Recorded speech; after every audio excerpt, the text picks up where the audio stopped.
എൻ്റെ വാക്ക് ശ്രദ്ധിച്ച് കേൾക്കുവിൻ. നിങ്ങൾ എനിക്ക് തരുന്ന ഏറ്റവും വലിയ സമാശ്വാസം അതായിരിക്കട്ടെ. ജോബ് 21 അധ്യായം 2 വാക്യം.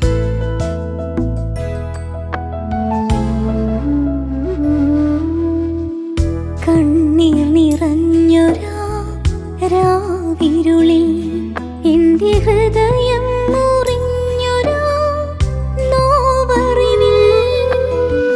കണ്ണീർ നിറഞ്ഞൊരാ രാവിരുളിൽ എൻ്റെ ഹൃദയം മുറിഞ്ഞൊരാ നോവറിവിൽ. സക്രാരി മുന്നിലായി കൈകൾ വിരിച്ചു നിൻ കാരുണ്യം തേടി ഞാൻ തേങ്ങി. സക്രാരി മുന്നിലായി കൈകൾ വിരിച്ചു നിൻ കാരുണ്യം തേടി